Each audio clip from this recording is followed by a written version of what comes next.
Hey guys, what's up? It's Dean. Welcome to ManFlow Yoga. In this video, I'm going to talk about yoga for older men. So guys who are middle-aged, guys who are in their 40s, 50s, 60s, and up. I'll talk about 5 different things you need to be aware of when it comes to how you do yoga versus somebody who is younger and more female than you might do yoga. And I'm also going to show you 5 beginner-friendly poses that require no flexibility. Before I get started, make sure to subscribe to this channel if you haven't already, and be sure to hit the like button if you enjoy any of this video that I'm giving you.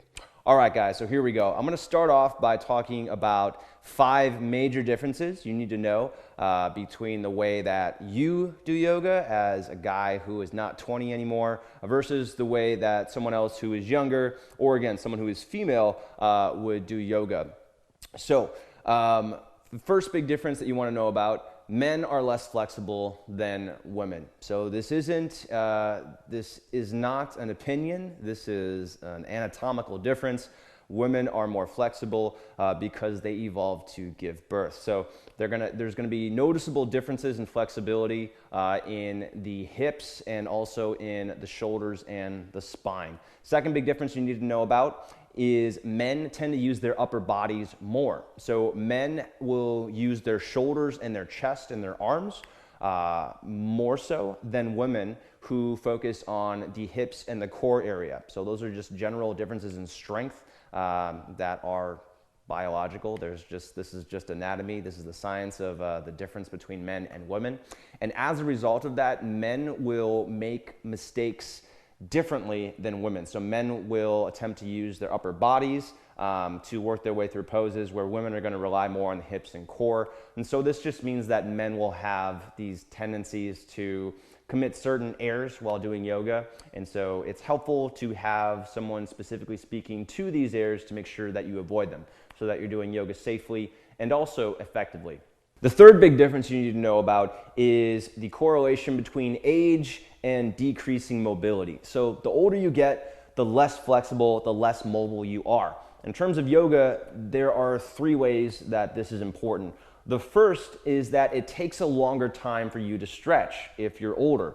So this means that you need to hold the posture, you need to hold the pose, the stretch for a longer time in order to notice your muscles relaxing and lengthening, and notice that you're actually increasing your flexibility. So you might have to hold the pose. You will most likely have to hold the pose for a longer time than someone who's younger.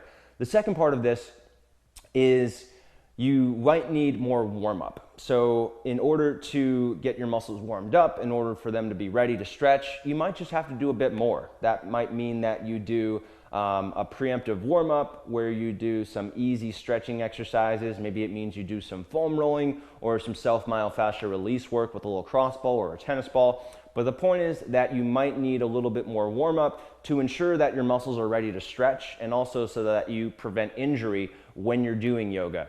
The third big difference you need to know about when it comes to less mobility as you age is certain poses just might not be helpful for you. So pose selection.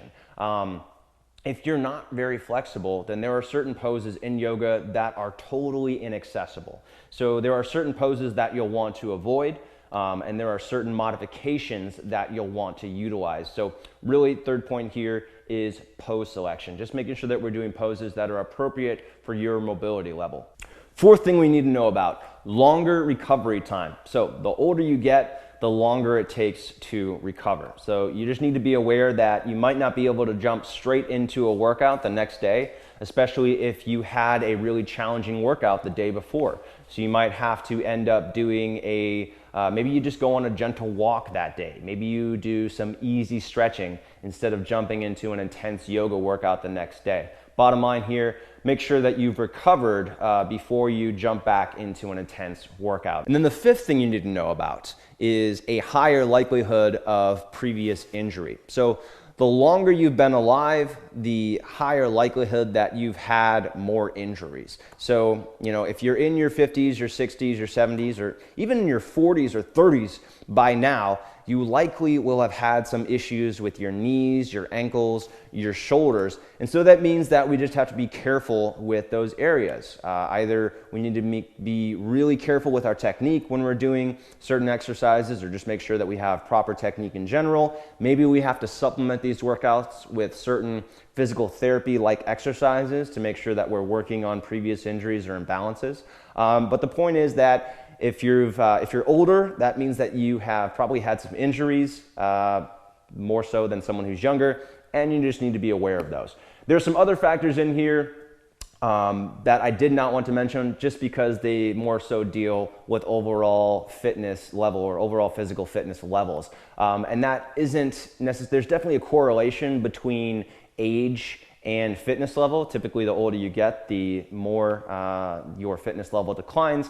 But that really also depends on, your level of activity. How often have you been working out? If you've been working out for the last 30 years, 5 times per week, you're going to be a lot stronger than someone who's 30 and doesn't work out at all. So I've omitted some other factors that are involved, but overall, the older you get, the less physically fit you will be. All right, so I'm going to go into the 5 exercises now. So I'm going to show you 5 yoga postures that are beginner friendly, that don't require any flexibility.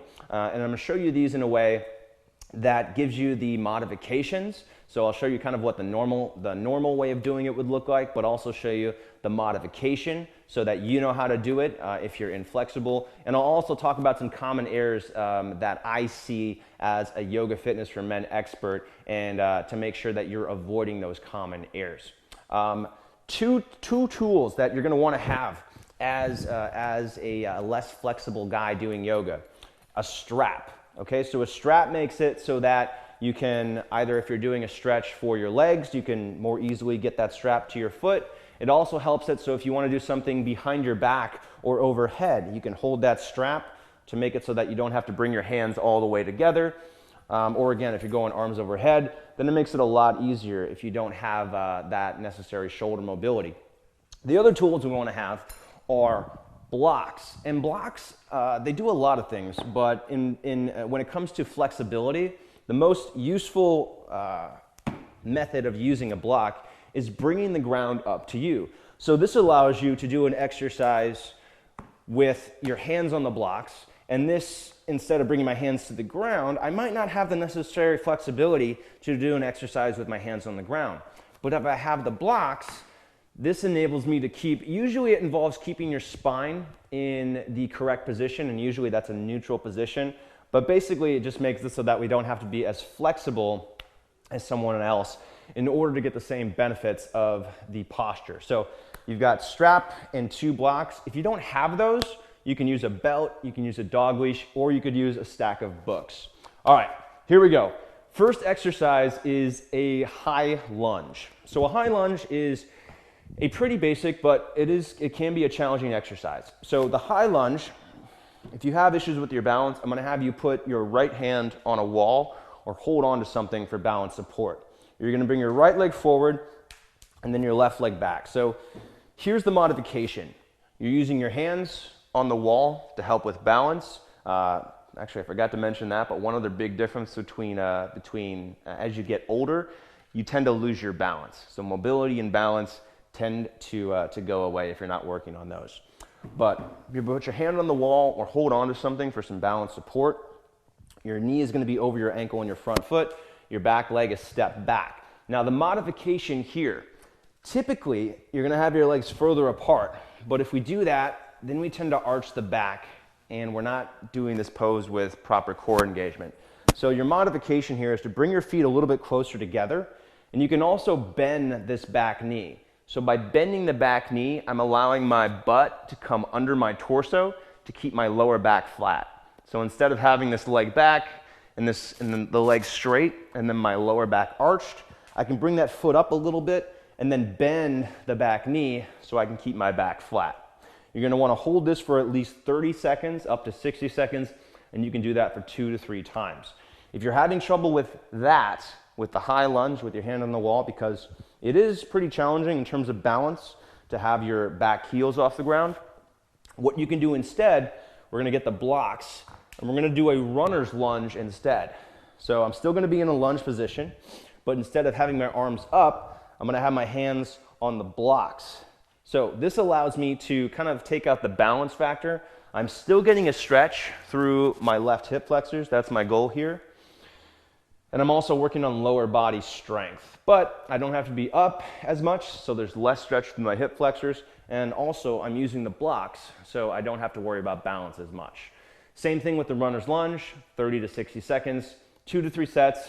Make sure to do both sides. Second exercise we're gonna do is a standing side bend. You're gonna use a strap for this. So I said before, one of the most helpful tools for guys who are not very flexible is a strap, and we're gonna do that right now. So hold a strap between your hands with your arms about shoulder width distant and straight overhead. The reason why we wanna do this, if your arms go overhead and you bring your hands together and you notice that your shoulders come way up near your ears and your neck is pretty much gone now, that's something we don't want to do. So by using the strap, we can get our arms overhead, we can keep our neck and our shoulders relaxed, and this allows us to do the pose in a way that builds flexibility but doesn't aggravate the shoulders and create more tension in the neck. So you're gonna have your feet about your heels an inch apart, your toes touching, arms come overhead, holding that strap. Deep breath in, get as tall as you can. And as you exhale, lean your hips toward the left and your upper body toward the right, kind of making a banana shape with your body here. And I want you to squeeze your thighs, squeeze your abs, and then squeeze your arms as far back as you can. So we're gonna feel stretching through the shoulders, you're gonna feel your abs, your thighs, and your hips working, and we're feeling our core working a lot here. So this is a really nice full body exercise, working on shoulder mobility, working on side body mobility, so I'm stretching my hips as I do this. We're also working on balance and strength. So this is just a really cool exercise, really full body. And again, using the strap here so that I don't have to be super flexible and bring my hands together overhead. Bring it back to the middle. You want to make sure to go both sides when you're doing this. And I would hold this for at least 30 seconds, up to 60 seconds, and 2 to 3 sets per side. And again, this is mainly focused on shoulders and side mobility, but it's also a great exercise for your core. Next exercise we're gonna do is a standing wide-legged forward fold with your hands behind your back. That was a very long title. We can abbreviate that to wide-legged forward fold 2. So I'm gonna get you in a wide stance for this. And the modification here is typically you would have your legs straight. If you went to any yoga class, they would have you keep your legs straight and you would have your hands behind your back, usually without a strap. The modification for you, we're gonna have your knees bent and you're gonna bring your hands behind your back using the strap. So you can hold the strap as wide as you need to so that you can comfortably turn your palms to face forward and pull your shoulder blades together. Notice that my shoulders aren't rounded down here, but I'm pulling my shoulder blades together, and then I'm gonna lift my hands away from my back and hold here. So this is a combination exercise. I'm working on my shoulder mobility. I'm also working on my hip mobility. Now, because you probably don't have as much mobility in your hips, I'm gonna have you bend your knee. So bending your knee when you're stretching the backs of your thighs is a modification for less flexible hamstrings. So you're gonna do this a lot. So bending your knees, squeezing your arms away from your back. You can think about pulling your chest forward and up now. Try to keep the front of your body as long as possible. So big mistake here that I see is rounding your chest in and kind of letting your back come into a C shape. So what I want you to do here is think pulling your chest forward and almost arching your back. And you don't need to go that far down to feel a stretch. So if you're up here right now and you feel stretching through the backs of your thighs, you're doing it correctly. And then as you're holding that strap, squeezing the strap away from your back, pulling the shoulder blades together, keeping your chest open. And this is a wide-legged forward fold 2. So working on your inner thighs and your hamstring flexibility, also working on your shoulder flexibility. And again, think about keeping your chest pulling forward and up and avoid rounding your back or kind of allowing your chest to cave in. And you can hold this for at least 30 seconds, up to 60 seconds. Same thing here, 2 to 3 sets total. Next exercise I'm going to show you is a puppy pose. And this is a really nice modification to the traditional child's pose because a lot of guys have shoulder mobility issues and they have posture issues that make it difficult to do child's pose correctly. Also have knee tightness, which could make it difficult. By the way, if your knees are on the ground or on a yoga mat and you have sensitivity in your knees, it really helps to get a thicker yoga mat, or it helps to get a pad underneath your knees. I don't want to plug any products right now, so I won't, but it helps to get it helps to have some padding on your knees. So here, I'm gonna have your knees about hip width distant and your ankles lined up behind your knees. You're gonna be using your 2 blocks here. In a traditional child's pose, your feet actually touch and the knees are a bit wider, but because a lot of guys, especially older guys, have difficulty with full knee flexion, so bending your knee all the way like I'm doing here, we're using that puppy pose because it doesn't require you to bend your knees all the way. So if you have knee pain, we can avoid that. Also, by using the blocks, I can get a much better stretch in my shoulders without worrying about my posture as much. So hands are on the blocks, my head's just gonna relax. It might touch the ground, it likely will not, and that's okay. So you can just think about keeping your chin in toward your throat. But I'm gonna work on pulling my hips back away from my shoulders and kind of gripping the blocks with my hands here. Keeping my chin relaxed, trying to keep my abs tight. And this is gonna help me get a nice stretch through my shoulders, even though I'm not super flexible in the shoulders. Also, because I don't have to work on bending my knees as much, you shouldn't have as much discomfort in your knees. If you do have discomfort, then you wanna bend your knees less. And again, I would also recommend having a sort of padding here. So puppy pose is a really nice modification to work on shoulder flexibility and fixing posture, especially if you have posture issues or if you have pain in your knees when you bend your knees all the way. So with puppy pose, you're gonna hold that for at least 45. You can hold it for up to 90 seconds. And again, 2 to 3 sets of that. Last exercise I'm gonna show you is a figure 4 or a reclined figure 4. And I'm gonna start off by showing you what it's replacing. So the traditional yoga stretch for your butt is the pigeon pose. So a pigeon pose looks like this, but this takes a lot of time to work into. Even when I was 23 or 21 and I started yoga, I could not come anywhere near to doing pigeon. And it took a couple years until I felt really comfortable doing it. So if you're 50 or 60 or 70 and just starting yoga, this is not gonna feel good for you. So the alternative is to do a reclined figure 4, and I'm gonna have you do it against a wall. So you're gonna get about a shin length away from the wall. So that means you can put your feet on the wall with your knee above your hips. Lay down flat on your back, and then you're gonna cross your right ankle over your left knee. So we're working on external rotation through your hips here. You're gonna flex your right toes back toward your shin. Work on keeping your back flat. You can bring your arms out to the side here. Don't press the knee, okay? So the goal here is not to press your knee forward. The goal here is to feel a stretch through the outer right hip. So you can work on externally rotating the hip. If you want to make this more intense, you can push your left foot more firmly into the wall. You can even bring yourself a little bit closer to the wall if you want to get a more intense stretch. But this is a reclined figure 4. Using the wall is a really nice modification so that you don't have to worry about reaching and grabbing the thigh. It's just a much more relaxed variation, which allows you to get a better stretch. You're gonna hold this for at least 45 seconds, maybe up to 60 or even 90 seconds on both sides. Make sure that you're flexing your toes toward your shin to protect the knee. A lot of guys, not just middle-aged or older guys, but guys who have played sports will have knee issues. So make sure that you're not pushing this knee forward, instead focusing on external rotation and focusing on this stretch for the hips. And that's one other big concept, that if you're new to yoga, you want to focus not on just replicating or mirroring what someone else is doing, but actually understanding what the pose is focused on and doing the pose in a way that gets you the benefits with your current flexibility level. So that's what I tried to do here. If you're looking to try out some other yoga workouts, I have a Yoga for Men series on my YouTube channel. There are 4 workouts. These are an awesome way for men to get started with yoga, especially if you're less flexible or if you haven't done yoga before. I think you'll really enjoy these workouts. They're about 30 minutes long. If that's too long for you, I would check out my free intro on my website at manfulyoga.com/intro. And those have lessons focused on hips, core, posture, spine, so just a lot of common problem areas for guys.